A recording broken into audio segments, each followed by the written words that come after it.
Nine session. L'audience de la Cour pénale internationale est ouverte. Please be seated. Veuillez vous asseoir.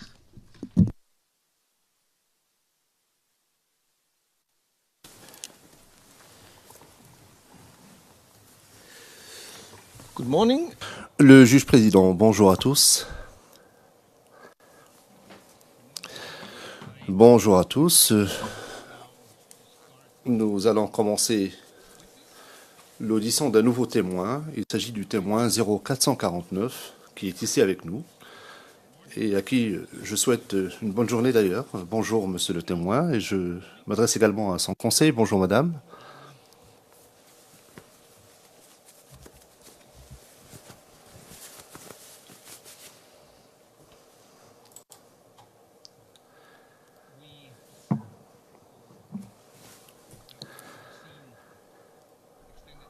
Nous avions prévu de siéger en audience en horaire prolongé pendant 2 journées pour que nous puissions avoir suffisamment de temps. Donc nous allons le faire aujourd'hui et demain.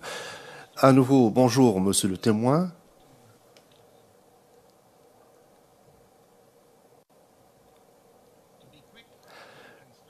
Sans plus tarder,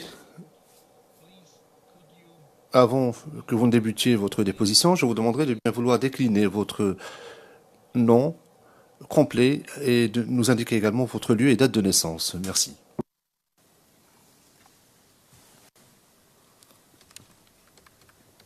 Je me nomme Gorei Ange Franck Toseba, né le 30 novembre 1983 à Guessabo, sous-préfecture de Zoukougbe.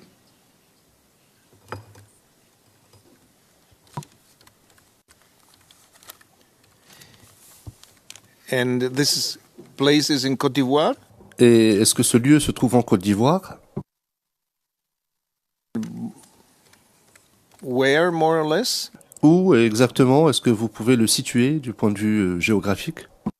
Guessabo est situé au centre-ouest de la Côte d'Ivoire, entre le département de Daloa et le département de Diokwe. Thank you. Can you? Je vous remercie. Quelle est votre religion ainsi que votre appartenance ethnique? Je suis catholique, Niambois. Mon ethnie est Niambois. And what is your current occupation? Et quelle est votre profession actuellement? Qu'est-ce que vous faites dans la vie? Rédacteur municipal.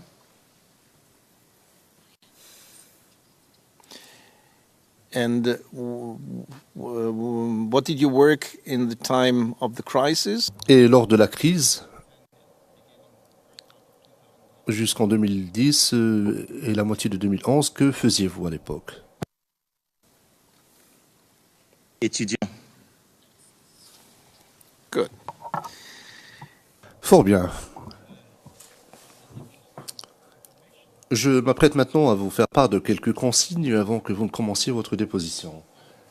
Tout d'abord, sachez que nous allons nous adresser à vous en vous appelant Monsieur le témoin. C'est la pratique de cette cour. Deuxièmement,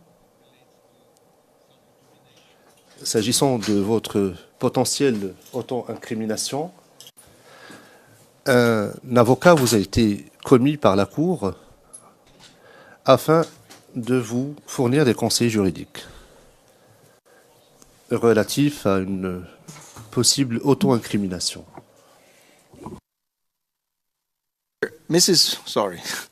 Van Hal is present. Maître Van Hal est à vos côtés, et si à un moment ou à un autre vous avez quelques préoccupations que ce soit dans le cadre de votre déposition, eh bien sachez qu'elle sera en mesure de vous fournir des conseils et de faire part de toute préoccupation à la Chambre.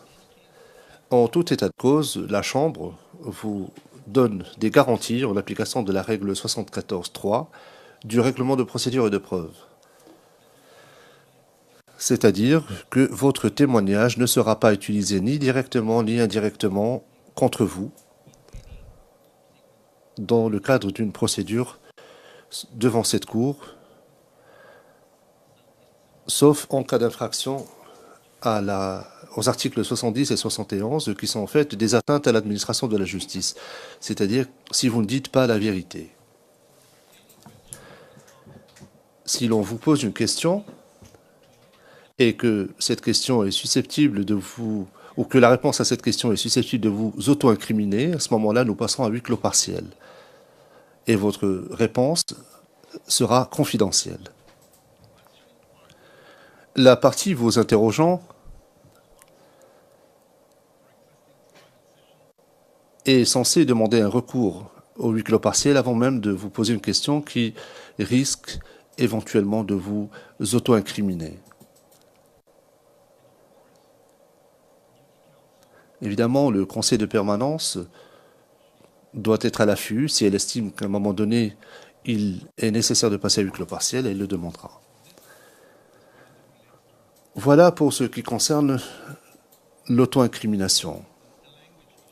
Ensuite, il y a une autre question linguistique. Moi, je m'adresse à vous et je parle lentement, parce que tout ce qui est dit et fait dans ce prétoire est interprété dans une autre langue.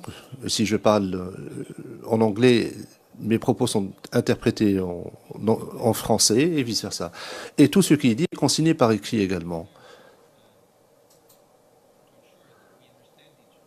Pour être sûr de bien nous comprendre et pour être sûr que nos propos sont bien interprétés et bien transcrits, nous devons parler lentement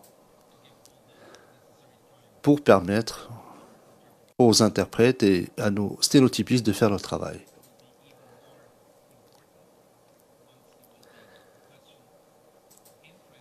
Cela est d'autant important que vous serez interrogé en français et que vous répondrez en français. Sachez que tout ce qui est dit est interprété en anglais. De temps à autre, si vous parlez trop vite, je vous ferai signe de la main pour vous indiquer qu'il vous devez ralentir. Now we come to your testimony. Pour ce qui est de votre déposition, vous savez que notre chambre a été constituée afin de connaître de l'affaire le procureur contre M. Gbagbo et M. Blé Goudé. Vous, en tant que témoin, avez été appelé à la barre afin d'aider la Chambre dans sa quête de la vérité. Il vous sera posé des questions par les avocats, d'abord par les représentants du bureau du procureur, puis par les équipes de défense de M. Gbagbo et Blé Goudé.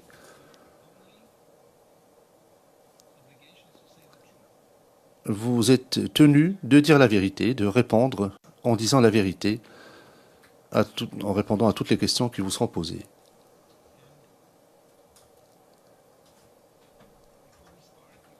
Avant de commencer, le statut de la Cour exige que vous preniez un engagement solennel, celui de dire la vérité.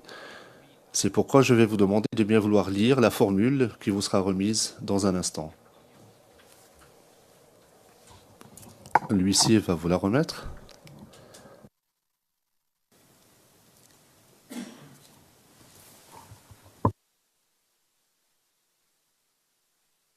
Je déclare solennellement que je dirai la vérité, toute la vérité, rien que la vérité.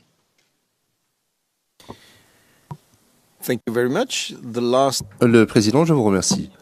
La dernière consigne que j'aimerais vous faire, c'est la suivante. Si vous ne dites pas la vérité, vous êtes passible de sanctions de la part de la Cour. Si vous avez bien compris,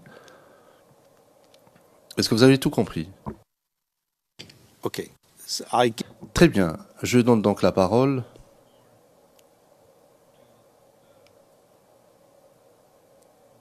à l'accusation.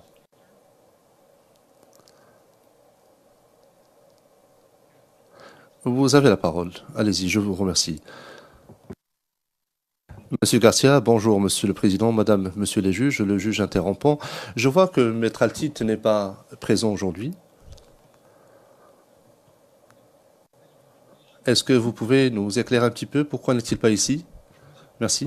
Maître Altit a eu un problème dans les embouteillages et donc il va arriver sous peu et vous prie de l'excuser de son retard.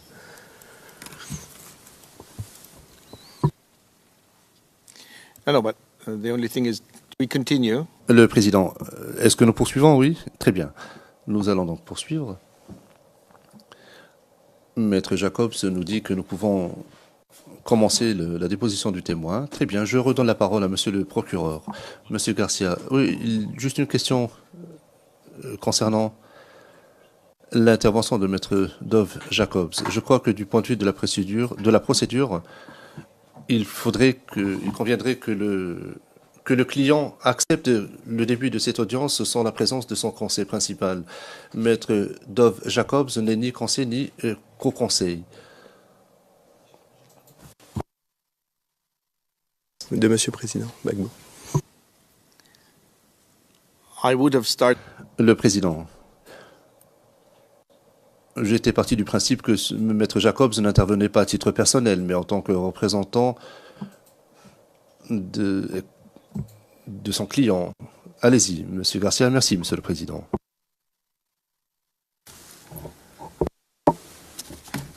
Alors, bonjour, monsieur le témoin. Bonjour.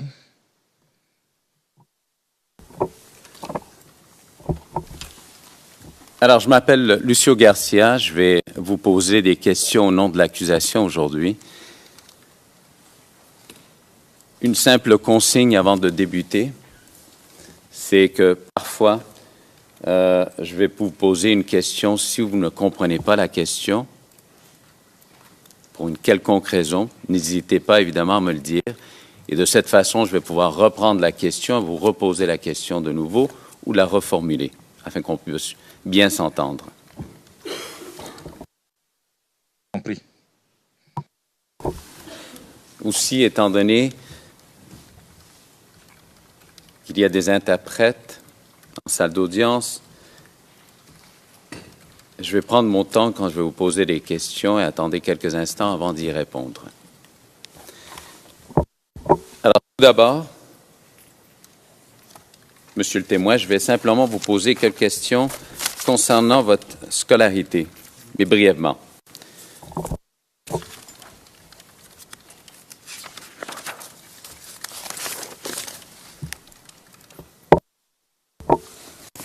Je comprends qu'en 2004, vous avez obtenu un baccalauréat en série A2 à Dabou. Est-ce que c'est exact? Oui. En 2007, vous avez obtenu un BST en gestion de collectivité territoriale. C'est exact également? C'est un BTS, brevet des techniciens supérieurs en gestion des collectivités territoriales. Merci pour la précision, monsieur le témoin. Et en 2008... It's too fast. Le président, vos échanges sont trop rapides. Et donc, il y a eu chevauchement de voix. Ça a déjà commencé. Bon. Très bien. Allez-y, allez-y. I will slow down, Your Honor. Monsieur Garcia, d'accord, je ferai attention, monsieur le président.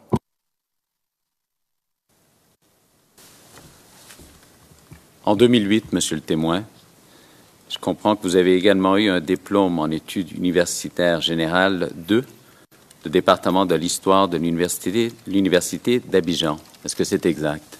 Prenez votre temps pour répondre. Oui.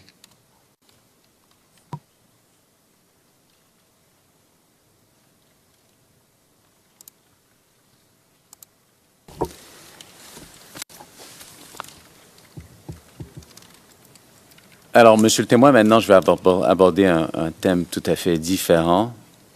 Il s'agit de mouvements politiques, et ainsi de suite.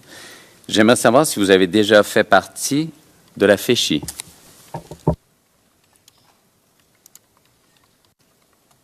Oui.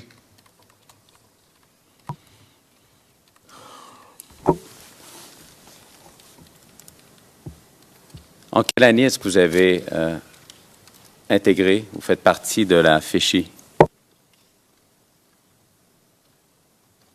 2003 au lycée les Boutous de Dabou jusqu'à 2008.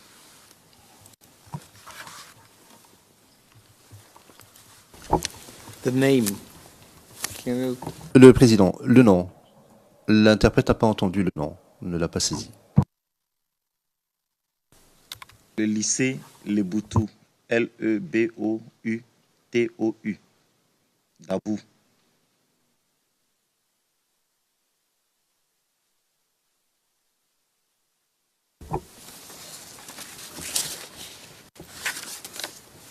Lorsque vous avez intégré la FECHI en 2003, quelle était votre position, votre fonction?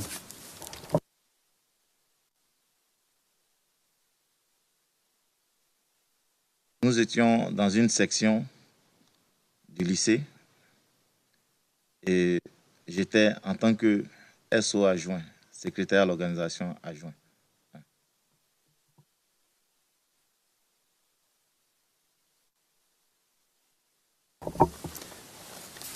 Avez-vous occupé d'autres fonctions au sein de la FECHI par la suite?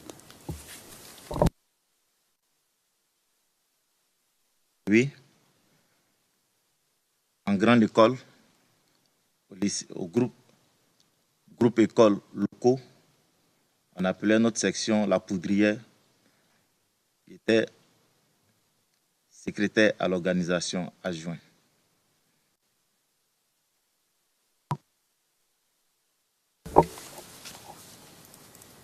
Et brièvement, afin qu'on puisse bien comprendre votre position, quand vous dites secrétaire à l'organisation, quelles étaient exactement vos fonctions? Que fait un secrétaire à l'organisation?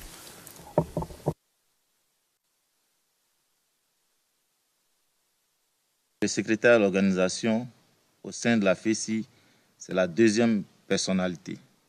Après le secrétaire général, c'est le secrétaire à l'organisation qui suit. C'est lui qui était chargé d'organiser la vie syndicale de la section, de mettre, c'est la cheville ouvrière si on veut voir, celui qui organise presque tout, qui est le celui-là qui organise la vie du mouvement au sein de la section.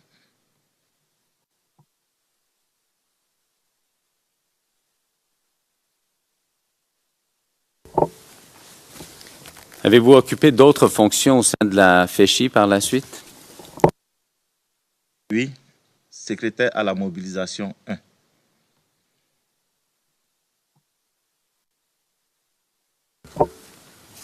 Vous rappelez-vous en quelle année, approximativement, vous étiez secrétaire à la mobilisation 1?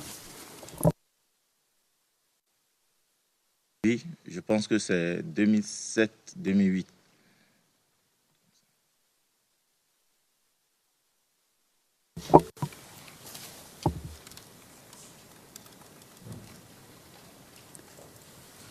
Simplement pour que ce soit au dossier, quand vous étiez secrétaire à la mobilisation, ça se passait où, à quelle école ou quelle institution?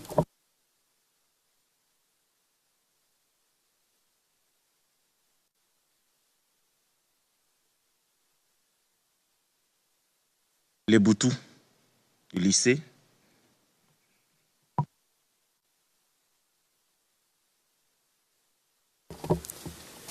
Et en tant que secrétaire à la mobilisation, quelles étaient vos fonctions exactement?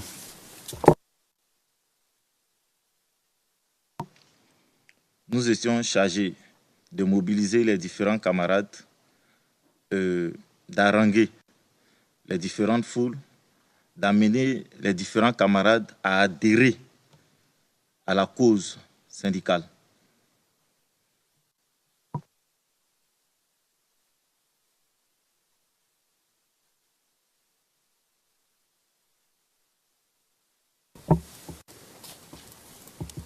Alors, entre 2008 et 2010, est-ce que vous étiez encore au sein de la FECHI?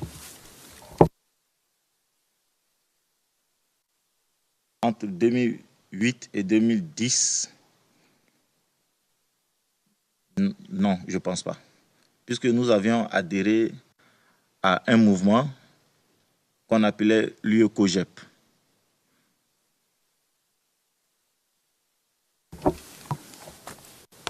D'accord, on va y arriver dans quelques instants.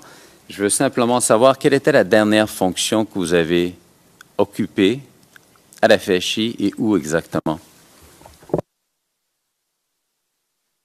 Secrétaire à la mobilisation adjoint 1, Flash, Université de Cocody. Département d'histoire, s'il vous plaît.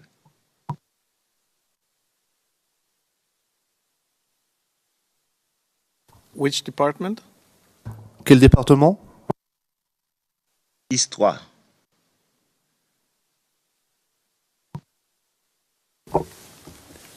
Simplement pour préciser, Monsieur le témoin, afin que je puisse bien comprendre, la faculté de langue appliquée des sciences humaines, est-ce que c'est bien ça à quoi vous faites référence? Oui.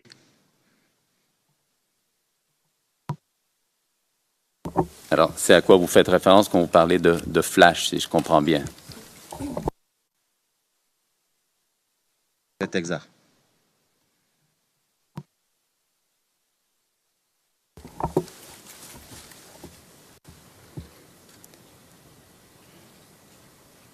Alors, avant d'aborder l'UE-COGEP, je veux simplement vous poser quelques questions sur la FECHI en tant que telle.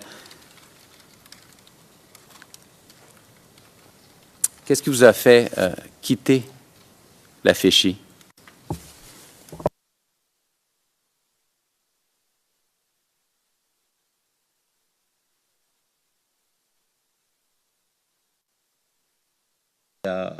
Ce qui nous a fait quitter la FECHI, d'abord, nous étions un peu plus âgés et nous nous sentions à même de donner nos compétences dans d'autres mouvements. Ensuite, nous n'étions pas de bon terme avec le secrétaire général national qui était là.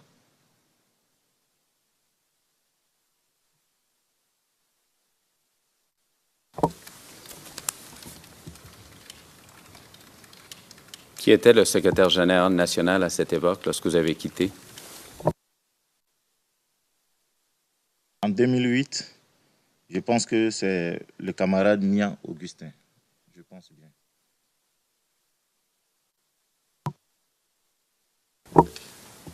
Pourquoi vous n'étiez pas en bon terme?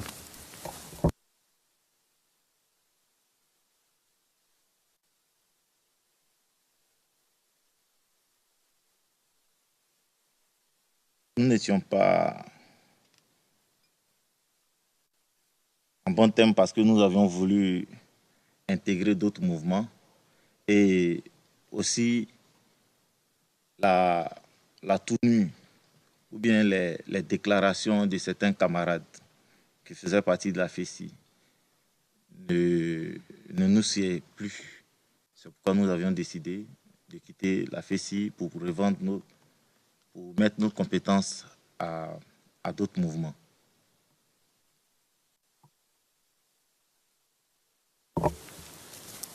Et brièvement, Monsieur le témoin, afin qu'on puisse bien comprendre, quelle était la teneur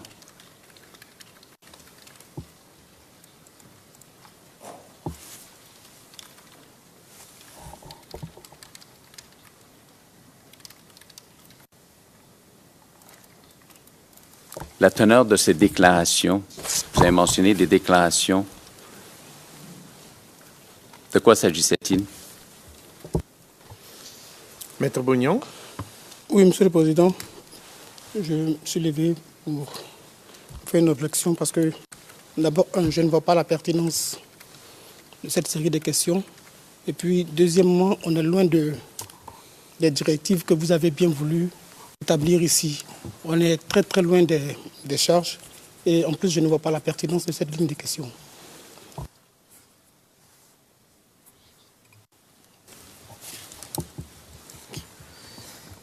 Well, the line of questioning we will probably see soon. Pour ce qui est des questions et de ce à quoi ça rime, nous allons l'apprendre bientôt. Et je vous invite vivement on arrivait à la période de référence, celle des crimes. Veuillez poursuivre, mais allez droit au but. Merci. Monsieur Garcia, Monsieur le Président, j'avais simplement une question à poser à cet égard et je passerai au fond de la déposition du témoin après. De cette déclaration.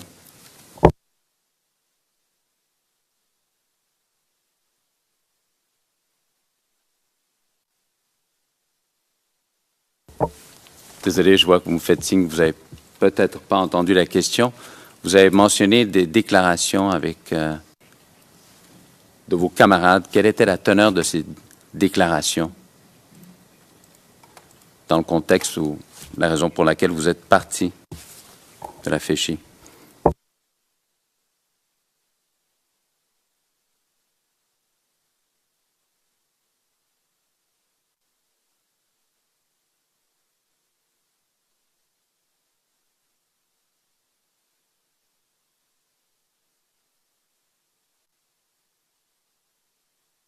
S'il vous plaît, reprenez, s'il vous plaît.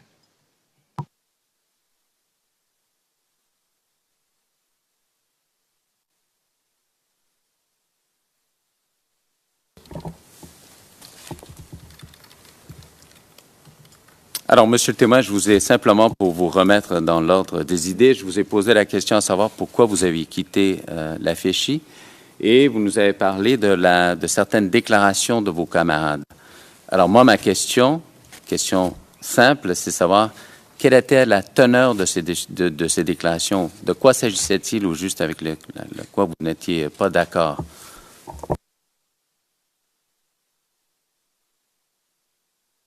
Nous n'étions pas d'accord de la manière que la FECI était dirigée, puisque nous occupions un poste un peu plus bas de la FECI. Et à la FECI, nous étions dans une section. Et les différentes sections, de la manière, la déclaration qui nous a été portée, c'était que jamais un homme de l'Ouest, après l'avoir dirigé, la période là, jusqu'à ce que les élections de 2010 finissent, un homme de l'Ouest ne pouvait pas diriger la FECI.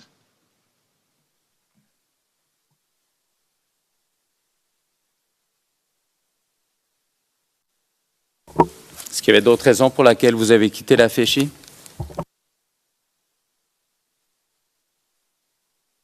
Bon, c'est l'une des raisons les plus majeures.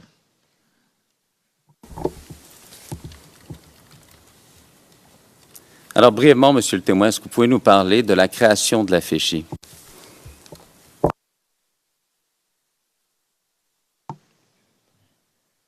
La FECI a été créée en 90, le 21 avril 90, donc loin de moi, quand j'entrais peut-être 18 ans après.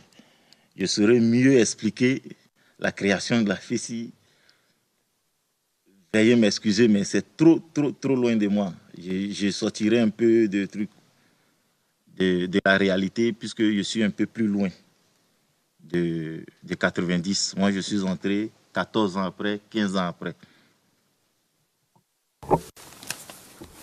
Oui, Monsieur le témoin, ça, on a bien compris, évidemment, que vous êtes rentré par la suite, mais que savez-vous sur la création de la FECHI? Je sais que la FECI a été créée le 21 avril 90 par la volonté de certains aînés de mettre fin à la MESI qui existait et aussi de défendre les droits et devoirs des étudiants et des élèves. Et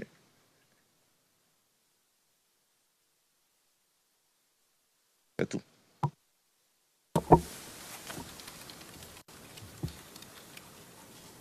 Alors, vous avez mentionné un des objectifs de la FECHI, évidemment, les droits des élèves. Est-ce que ça a continué par la suite? Est-ce qu'à la FECHI, on a continué à suivre cet objectif alors que vous étiez là? Ou est-ce que ça a changé? On a continué et ça continue encore.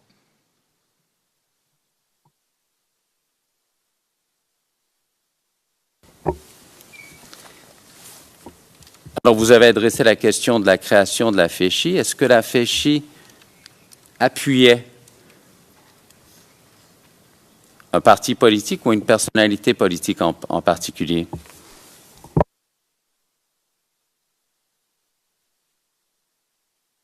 Non, monsieur.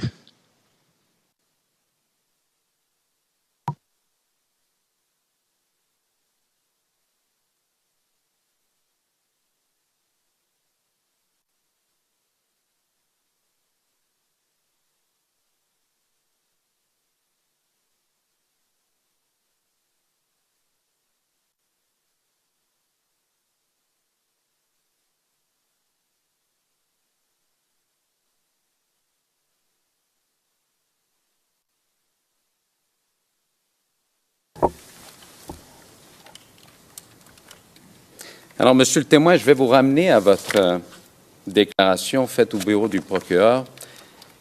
Il s'agit de ERN 00 pour le dossier 00631248 et à la page 1274.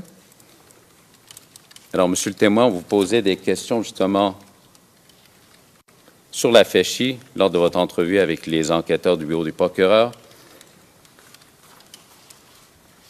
S'il vous plaît.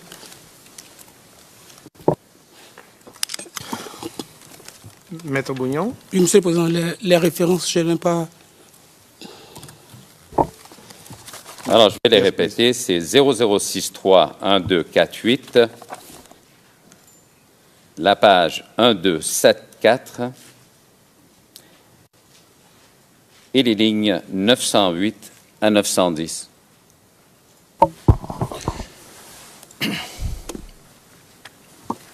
Mr. Shi. Morning, Your Honours. Le président Maître Shi, bonjour. Je ne suis pas sûre à ce stade que mon honorable collègue confronte le témoin avec une contradiction, ou bien est-ce qu'il ne lui rappelle pas un témoignage dont il ne se souvient pas? Je trouve que le témoin s'exprime assez bien jusqu'à maintenant. Donc, il ne semble pas justifié pour le moment de faire référence à des déclarations. Et d'ailleurs, l'accusation n'en a pas demandé l'autorisation à la Chambre. Le Président, le problème, c'est toujours le même. Est-ce que nous allons confronter le témoin avec quelque chose qui est en contradiction avec ce qu'il a dit, ou bien est-ce qu'on va lui rafraîchir la mémoire parce qu'il ne se souvient pas, Monsieur Garcia? Eh bien, c'est une confrontation. Ça n'est pas lui rafraîchir la mémoire. J'ai déclaré dès le départ que le témoin, effectivement, s'exprimait tout à fait clairement. Le président, nous n'allons pas recommencer une polémique. Monsieur Garcia, exactement. J'ai posé une question spécifique. Le témoin a répondu et j'aimerais maintenant le confronter avec la déclaration qu'il a faite au bureau du procureur. C'est assez simple. Maître Bougnon, dit le président. Président, je souhaite qu'on fasse sortir le témoin, s'il vous plaît. No, we can't. Président, non. S'il y a une confrontation, bon, on va le faire. On ne va pas commencer comme ça. Monsieur le Président, c'est par souci d'honnêteté que j'ai demandé à la Chambre de faire sortir le témoin. Maintenant, si vous voulez que je fasse mon observation, là, je peux la faire. Voilà, c'est parce que en plus de ce que mon collègue a dit, je vais y ajouter des choses et puis je vais faire une remarque plus générale sur cette confrontation et sur celles qui vont se faire. Maintenant, si la Chambre me permet de le faire en présence du témoin, il n'y a pas de problème, je peux le faire.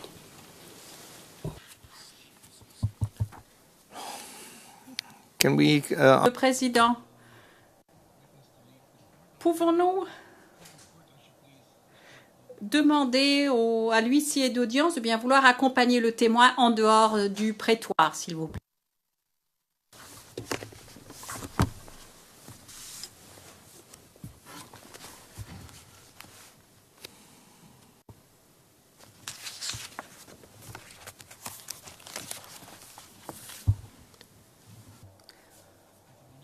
Le président, Maître Bougnon.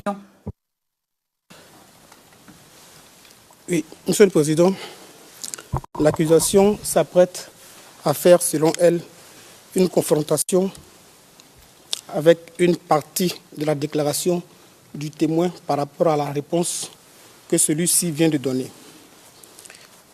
Je pense pour ma part, comme mon confrère, que le premier problème, c'est que la partie visée par l'accusation peut paraître contraire à ce qu'il vient de dire à la barre ici. Mais quand vous allez une page en avant, vous avez une explication. Et vous avez pratiquement la même chose comme ce qu'il a dit. Et Monsieur le Président, ce qui va être récurrent avec ce témoin, ce sera particulièrement cette difficulté.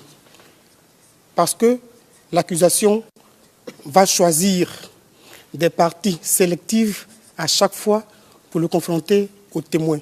Le témoin a fait 3 jours de déposition et il peut apparaître dans sa déposition, tout au long de sa déposition, certaines choses que l'accusation pourra faire apparaître comme...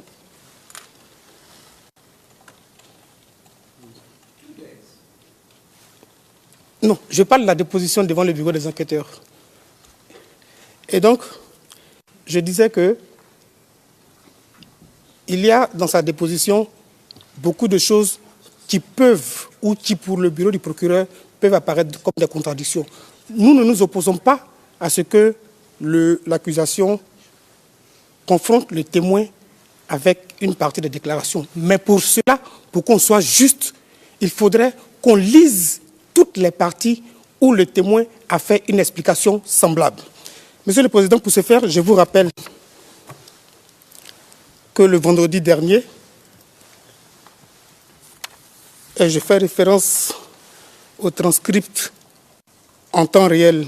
Malheureusement, je n'ai pas pu avoir le transcript édité du 12 mai 2017, où ma consoeur disait ceci, page 48. Je sais que, à ligne 8, je cite, « Je sais que dans l'entretien, il y a de multiples passages où ce sujet est abordé. Donc, je souhaite rappeler à mon contradicteur, et c'est tout ce que je fais, qu'il y a d'autres passages de l'entretien et qu'il est très sélectif. » Monsieur le Président, vous avez acquiescé à cette remarque de l'accusation. Et donc, c'est cela que je demande au bureau du procureur. Chaque fois, pour ce témoin, qu'on voudra faire ce qui peut apparaître comme une confrontation. Pour moi, ce ne sera pas une confrontation dans la mesure où il y a beaucoup d'autres passages où la chose est dite ou bien expliquée. Et donc, pour ce qui va être fait tout de suite, si le procureur veut le faire, qu'il aille à la page précédente ou bien à d'autres pages pour que le témoin ne soit pas mis dans une sorte de contradiction. Merci, Monsieur le Président. Mr. Oshie. Le Président, Maître Oshie. Ça n'a pas de rapport avec ce que mon collègue vient de dire, mais il s'agit du calendrier. Parce que si on veut présenter une contradiction au témoin, il faut être certain qu'effectivement, il y a contradiction. Et les passages qui vont être cités, eh bien, on ne voit pas clairement quel est le calendrier. Et le témoin doit vraiment être clairement situé dans une période de temps pour que ce soit clair s'il y a une contradiction ou non. Et c'est justement ce que nous pourrions faire si nous passions en revue les déclarations précédentes et qu'on n'abusait pas de ce privilège. Le président, le bureau du procureur, Monsieur Garcia, je me suis concentrée sur les lignes qui sont, à notre avis, les plus pertinentes. Et je pense que c'est une objection qui remonte à longtemps de la part de la défense de Monsieur Blégoudet. Une fois de plus, s'il souhaite suivre certaines parties de la déclaration avec le témoin, ils peuvent le faire, ils peuvent interroger le témoin. Donc, pour être équitable vis-à-vis des témoins, c'est ce que nous faisons. Je voudrais faire la suggestion à Maître Bougnon qu'il il y a plus de 2 jours qui pourraient être concernés. Je lis les lignes qui précèdent 903 à 910. La défense peut peut-être avoir des commentaires à ce sujet. Et comme l'a dit Maître Rocher, effectivement, la question est une question beaucoup plus large. Le témoin a répondu catégoriquement. Je ne pense pas qu'il soit nécessaire de tourner autour du pot. Et de toute façon, on peut demander au témoin de fournir les clarifications nécessaires. Le président, eh bien, je crois que s'il s'agit de donner lecture d'une déclaration précédente, il faut que ce soit clair. Est-ce que c'est une confrontation ou bien est-ce qu'il s'agit de rafraîchir la mémoire du témoin? Bien évidemment, il y a un impact pour l'évaluation qui est faite ensuite. Est-ce qu'il s'agit d'une véritable contradiction ou non?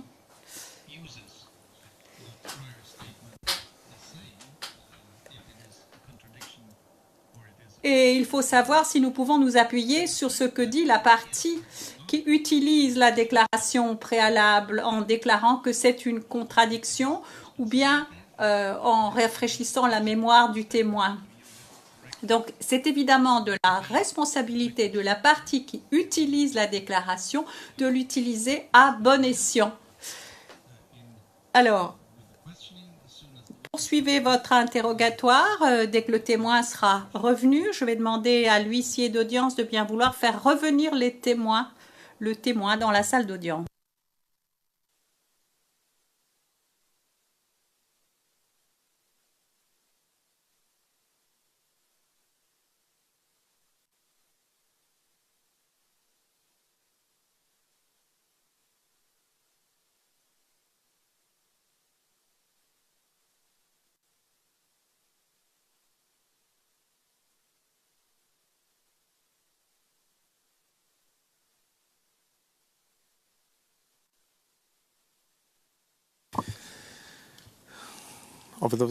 Le bureau du procureur, dit le président.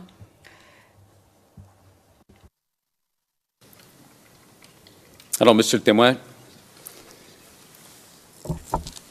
je vais simplement vous lire des passages de votre entrevue avec, les enquêteurs du bureau de l'accusation. Alors, sur le thème de la féchie, et je vais commencer à lire à la ligne 901. Alors, c'est l'intervieweur 1, et je cite, « D'accord, et ensuite, dans les années suivantes, c'était quoi les activités de la féchie? » Votre réponse, et je cite, « Dans les années suivantes, les activités de la féchie sont restées toujours dans la même lignée, la même ligne de la dignité de l'étudiant, de l'élève, la sauvegarde de défendre les droits de l'élève et d'étudiant, et puis aussi, c'est là, je vous disais, que s'est ajoutée la politique. » Intervieweur vous pose la question, c'est-à-dire, votre réponse, et je cite, « C'est-à-dire, maintenant, protéger les institutions de l'État. Voici la nouvelle donne qui s'est ajoutée. Donc, ça faisait que tout féchiste était d'abord partisan et sympathisant de Laurent Gbagbo. »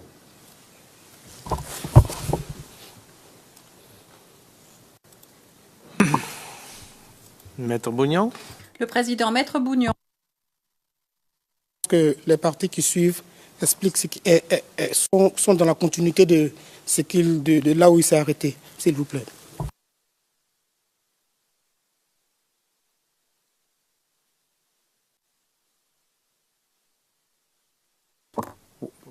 No, I don't understand. Le président, je ne comprends pas ce que vous dites avec les passages suivants. Je ne comprends pas. Monsieur Garcia, je ne vois pas comment cela suit ou précise davantage. Les extraits que j'ai présentés aux témoins sont les extraits pertinents et je lui ai demandé de répondre précisément sur ces passages. Accusation.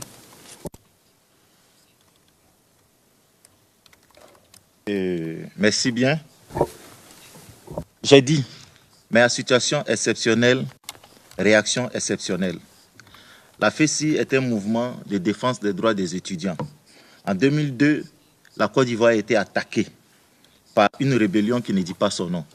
Donc il fallait que ces jeunes, ces étudiants dont l'avenir appartient et la Côte d'Ivoire appartient, puissent avoir une réaction proportionnelle à la réaction de leurs aînés qui ont formé une rébellion contre eux.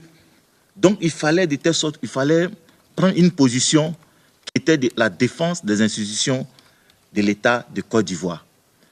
Et quand je vous dis que directement ceux qui étaient... Mais au sein de cette FECI-là, jusqu'à aujourd'hui, il y a certains qui appartenaient à la FECI, mais qui sont membres d'autres obéis politiques, pour dire que, effectivement, nous défendons les institutions de l'État. Mais l'institution de l'État, en tant que présidence, qui était incarnée par le président Laurent Gbagbo à ce temps-là.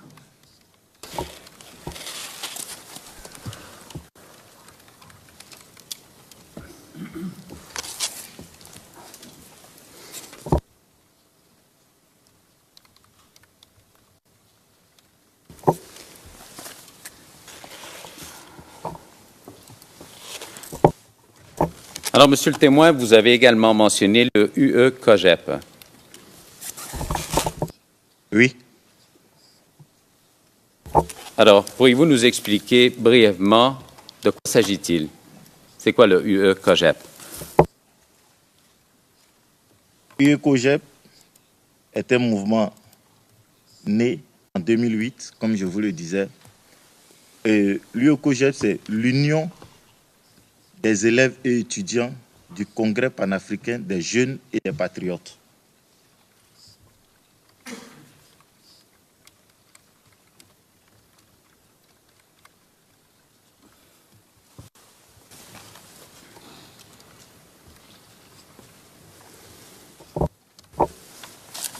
Est-ce que vous êtes... Pardon.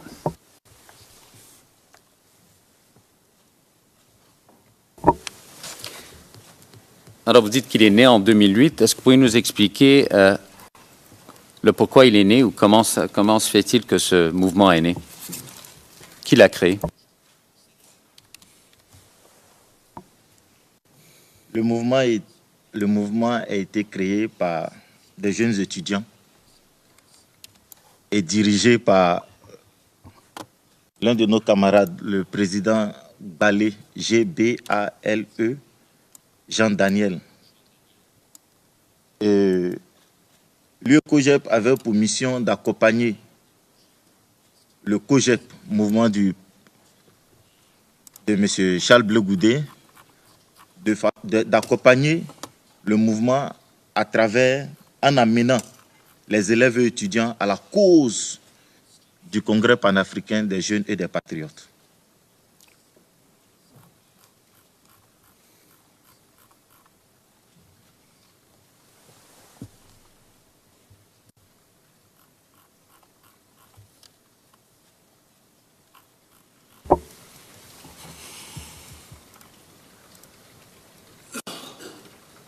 Vous, est-ce que vous avez occupé une position particulière au sein de l'UE-COGEP? Oui, j'étais le secrétaire général national de l'UE-COGEP.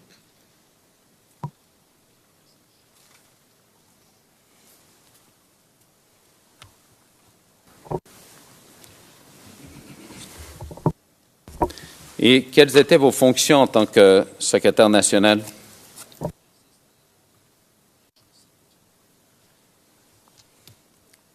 En tant que secrétaire général national, ma fonction c'était de veiller à la bonne marche du mouvement, de réguler les activités, de coordonner toutes les activités et de veiller à la bonne marche du mouvement.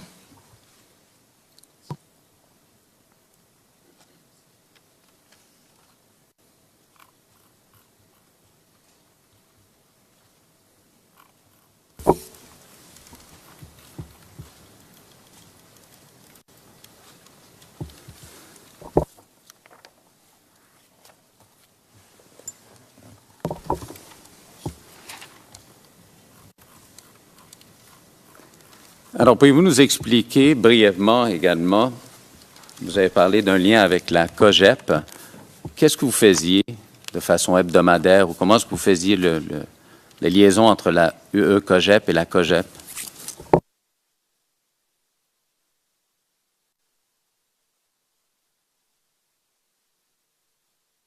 Le COGEP et l'UE-COGEP,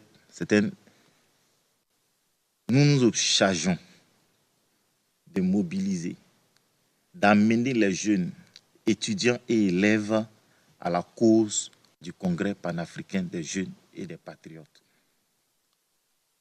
Donc, nous faisons tout, et la mobilisation,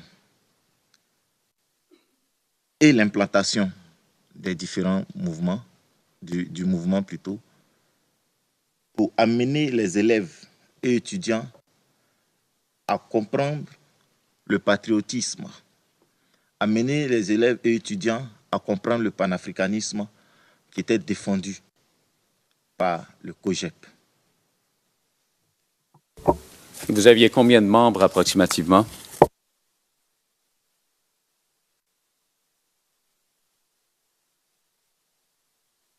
Nous étions implantés partout en Côte d'Ivoire, donc le nombre de trucs, c'est un peu difficile, mais on pouvait avoisiner les 3000 personnes.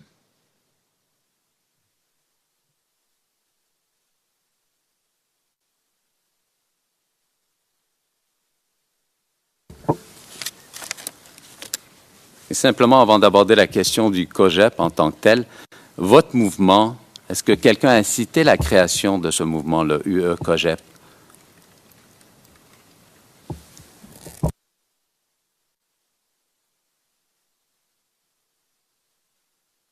Quelqu'un a incité la création du mouvement? Non. Mais nous avions été inspirés par la vision de quelqu'un, à la personne de M. Charles Bleu Goudé.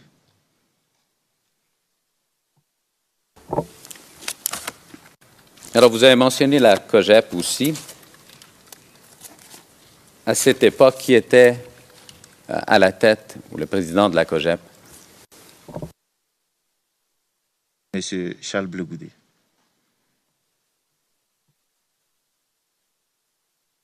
Est-ce que vous êtes en mesure de nous dire qui a créé la COGEP? M. Charles Bleu Goudé. Est-ce que vous êtes en mesure de nous dire quelque chose sur l'organisation de la COGEP, si vous avez un organigramme? Je comprends que vous avez mentionné M. Blé Goudé en tant que président. Alors, en dessous du président, qu'est-ce qu'il y avait comme position? Je prends, puisque nous avons calqué notre mouvement sur le COGEP, donc le président en haut de l'organigramme, juste le bureau national composé de 15 membres, je pense.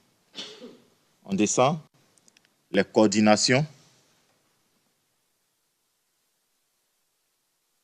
on descend les sections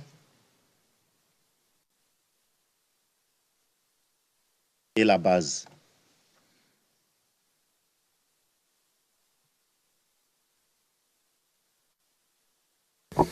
Alors, si vous êtes en mesure de nous préciser davantage, vous avez parlé du bureau exécutif national, 15 personnes. Est-ce que c'est des personnes qui sont divisées par région? Comment ça fonctionne au juste?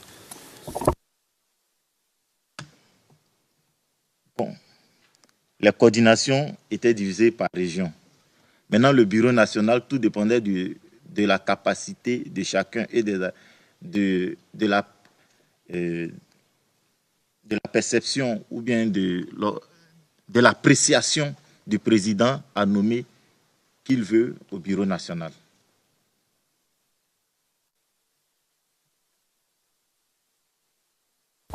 Bon, alors si je comprends bien, c'est plutôt la coordination qui est divisée par région. C'est ça? C'est exact.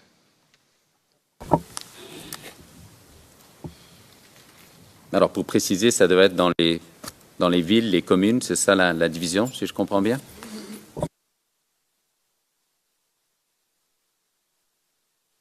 Oui.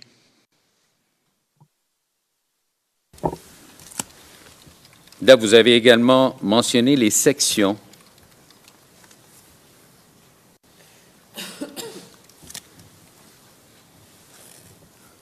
Alors, on parle des sections. On parle toujours de la COGEP, évidemment. C'était quoi les sections?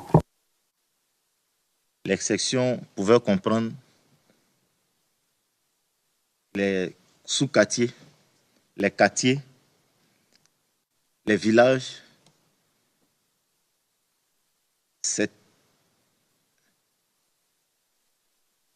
les campements et hameaux. Et les sections comprenaient, fallait mutualiser les bases. Donc chaque section devait comprendre minimum 5 bases.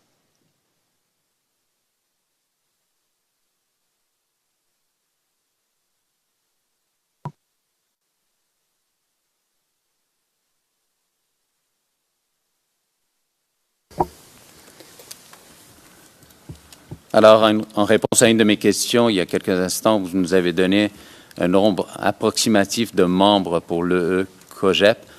Encore une fois, je vous pose la même question, mais concernant la COGEP, à votre connaissance, évidemment, vous n'allez pas pouvoir nous donner un nombre exact, mais je vous demanderai simplement d'essayer de nous situer en termes de nombre de membres de la COGEP à cette période, juste avant la crise post-électorale.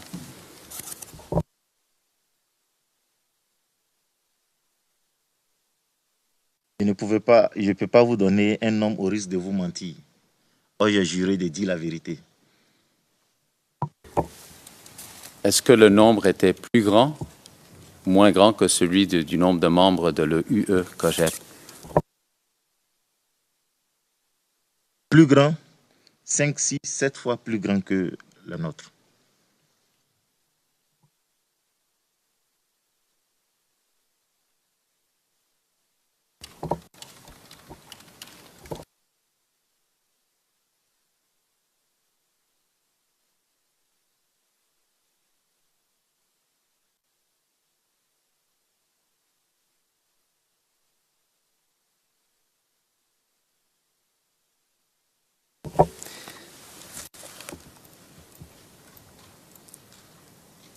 Alors, mis à part le UE COGEP, Monsieur le témoin, est-ce que vous avez fait partie d'autres mouvements politiques?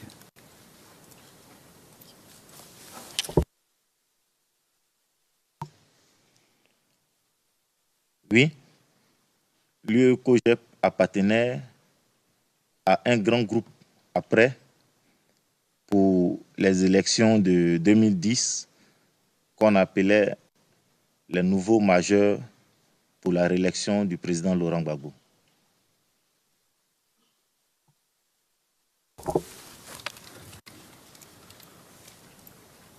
Qui vous a demandé de créer ce mouvement?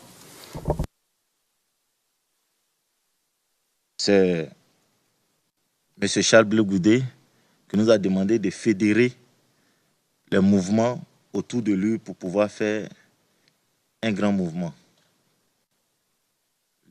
Pour pouvoir faire les nouveaux majeurs pour la réélection du président Laurent Gbagbo.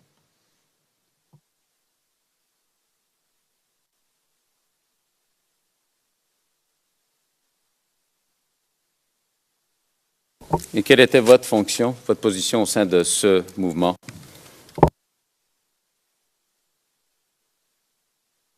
Les nouveaux majeurs comprenaient 3 grands mouvements. Donc, il n'y avait pas de poste. Il y avait 3 présidents qui occupaient les 3 mouvements. Les présidents des 3 mouvements occupaient le poste de président. Et il y avait un comité scientifique composé de 9 personnes, dont je faisais partie.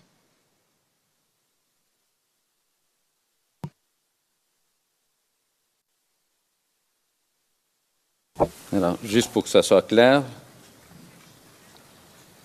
alors sous le mouvement du nouveau majeur, vous dites qu'on comprenait 3 mouvements. Si je comprends bien, un des 3 mouvements, c'était le UE COGEP. Quels étaient les 2 autres? Les 2 autres, il y avait la génération Bleu Goudet, en abrégé GBG. Il y avait la jeunesse consciente de demain, en abrégé JCD.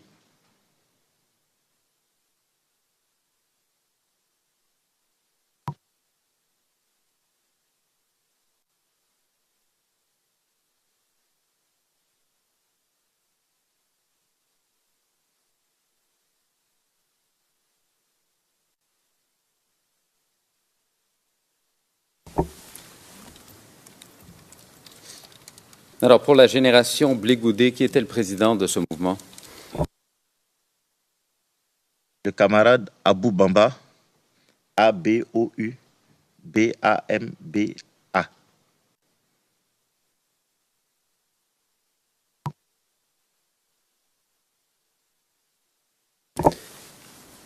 Et pour la jeunesse consciente de demain, même question? Le camarade Zadi Djedje Kera, Z-A-D-J-I, D-J-E, D-J-E, Kera, Q-U-E-R-R-L-D.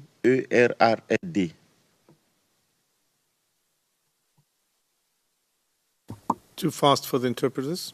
Le président, c'est trop rapide. Les interprètes n'ont pas pu suivre.